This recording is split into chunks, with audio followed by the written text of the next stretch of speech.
25. maj 2015 på jagt efter helt, fiskearten laksefisk med helt i Randers Fjord. Vi er på vej over fjorden med Voer-Mellerup færgen, en lille mini-færge fra det nordlige Djursland, og så over til nordsiden af fjorden, Mellerup.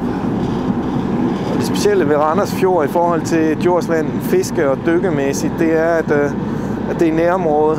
Der er 35 minutters kørsel fra det allersydligste Djursland, såsom Føllestrand, til 35 km lange og fiskerige og specielle Randers Fjord, som vi er på vej over nu her i Mellerup. Der ligger 10 km fra havet, Udby Høj, og 15 km op til fjordens slutning mod vest ved Randers, som samtidig også er Gudenåens udløb. Så det er dels en fjord, og så er det udløbet for Danmarks største lakse- og havrige å, Gudenåen.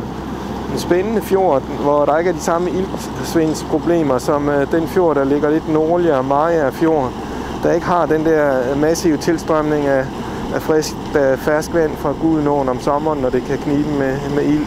Så der er mange fisk, der går sild helt op til Randers Fjord. Og så er det specielt, at der er den her fiskeart helt, en laksefisk, som meget bekendt er sjælden, som findes med en vist nok rigelig bestand i Randers Fjord. Vi skal op og se på noget, der hedder Støvring-dæmningen, hvor jeg har fået at vide, at det er der, man blandt andet fisker helt fra. Og det interessante, det bliver så, om vi kan finde denne Støvring-dæmning. Men nu får vi se en GPS og ikke mindst krak-kort hybrid-indstillingen er en rigtig god hjælp. Hybrid, det vil sige, at man får et luftfoto, der er parret med kortoplysninger, såsom vejnavne. Så vi har simpelthen plottet en adresse, der ligger i nærheden af Støvring-dæmningen ind, midt ude i ingenting, og så håber vi på, at GPS'en kan hjælpe os på vej for at finde dette potentielle helt fiskested. Det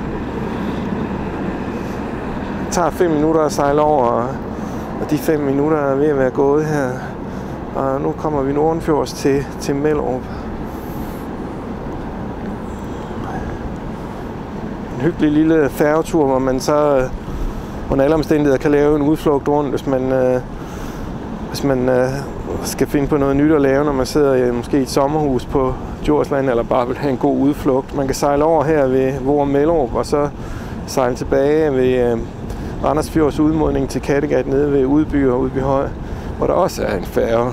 Den anden færge, det er en kabelfærge, og det her, det er altså bare en minifærge. Ganske almindelig færge med plads til, jamen det er nok ikke over 6 biler, der kan nok lige være en bus og en personbil. Meget hyggeligt i og for sig. Lad os prøve at se, om færgemanden kan få os sikkert i land her. Det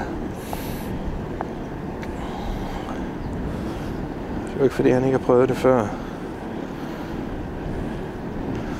Det er anden pinsedag, og klokken er omkring 10-11 stykker, og der er ikke den store aktivitet endnu. Det kan være, at det kommer med udflugter lidt senere. Så sætter han simpelthen bakgear her, pisker vand tilbage for at bremse, og så er det sådan set det. Nå, lad os se, om vi kan finde Støvring-dæmningen.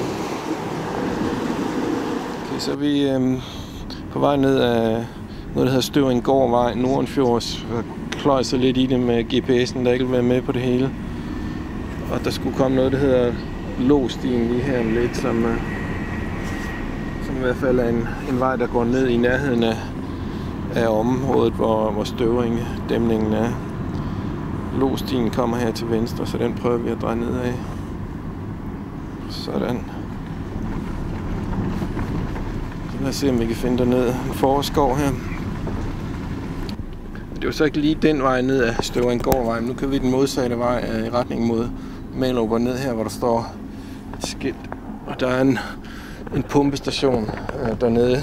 Det der er det målet, det er at komme ned til Støvring-dæmningen, et sted, hvor det faktisk er tør fiske. Vi var nede ved ved vandet overfor. Det hedder ugelhuse, men ikke sådan, at det er let at fiske. Vi prøver den her vej i stedet for. Støvringdæmningen. Du står nu ved Støvringdæmningen, og det vil sige, at det lykkes at komme herned. Der var en sidevej, hvor der stod rensningsanlæg, og det ligger der et eller andet sted derinde. Og der er en pumpestation lige herovre. Det er til at finde. Mellerup er lige dernede i det fjerne. Der er nok ikke mere end 1 kilometer. Vi er simpelthen kørt for langt i retning mod Randers. En sjov informationsdanner her, hvor der faktisk også står noget om helt, som er det, vi går efter nu. Helt er en laksfisk, der kræver rent vand for at eksistere. Heltene må fanges, når den er 36 cm lang. Det er en fremragende spisefisk, især røget. Brug sildstykker eller orm og fisk, for eksempel fra Støvringdæmningen. Og det er faktisk her, vi er nu. Det her det er lidt ukendt territorie for mig, fordi jeg ikke er så kendt med det her Randersfjord-område, men altså, jeg vil gøre mit bedste. Vi prøver at gå ned mod Støvringdæmningen, som må være den her vej. Der er ikke, jamen, hvis der er 100 meter ned til fjorden, så er det nok stort sat. Vi prøver. Nu ser det endelig ud til at være lykkes nede ved Støvringdæmningen. Det, der stod på et lille skilt, var også, at det her er et af de gode steder at fiske havre fra. Så on the right track. Støvringdæmningen. Og det specielle, det er jo, at man kan komme helt ud til vandkanten her. Og det kan man ikke rigtigt mange steder ved Randersfjord. Det her er så et af stederne, og derfor er det et bemærkelsesværdigt lystfiskested. Man kan fiske langs boldværket her, og det kan man endda nogle kilometer ned, sådan som jeg forstår det. Og det skulle samtidig være et sted, hvorfra man kan fange helt. På skiltet stod der også noget om sild, hvor der stod, at Randers Havn kan være helt levende af sild, og det er selvfølgelig også værd at hæfte sig ved. Og selvfølgelig må man også kunne fiske sild herfra. Så Støvringdæmningen, voila.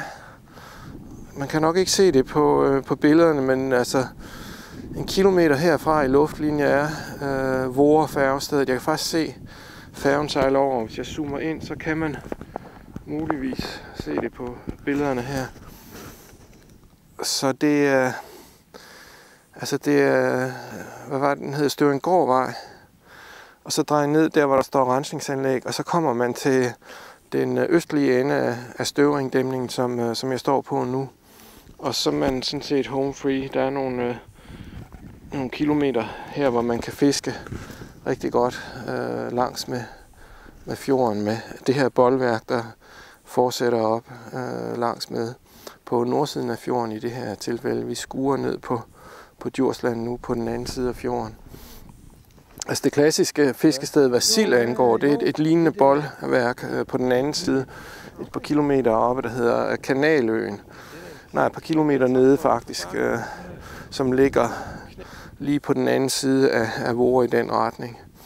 Men det her kunne jeg tipse på er mindre kendt, og for sild betyder det nok ikke så meget, fordi der er så ufatteligt mange af dem. Men altså Støvringdæmningen, anbefalelsesværdigt fiskested, som bliver noteret som specielt i forhold til helt og specielt i forhold til havørred. Og det der er ved det er, at de kan tages fra kysten her.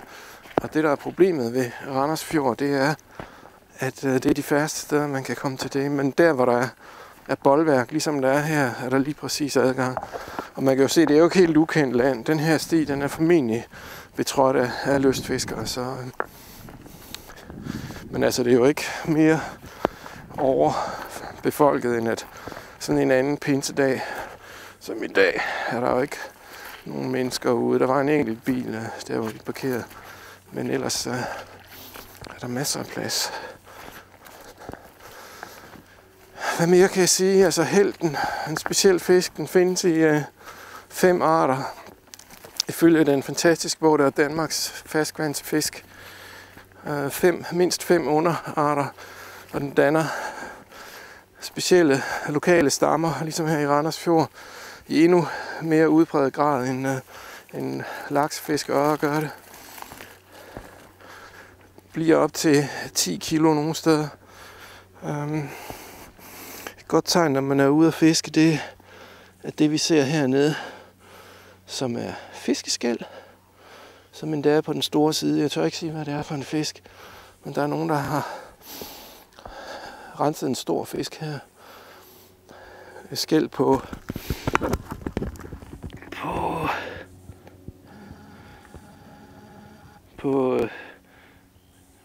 knap en centimeters størrelse.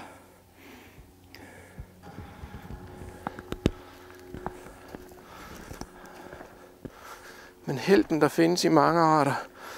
I bogen Ferskvandsfisk står, at der muligvis findes en af arterne i Jylland. Og det er jo også sådan lidt interessant, det der muligvis. Men jeg mener absolut ikke, det er en almindelig art. I Kolindsund-systemet findes de ikke. Altså et relativt klart vand. Man kunne sagtens svømmedykke her fra Hævringdæmningen, hvis man ville. Og hvis man ser lidt på tangvæksten her, så er det faktisk almindelig blæretang. Godt nok i sådan en lidt hungerudgave, der altså melder noget om det her brakvandsagtige vand, hvor der absolut også er saltvand, ellers vil der ikke være blæretang. Og nede på bunden kan jeg også godt se en krabbe, selvom man sikkert ikke kan på videoen.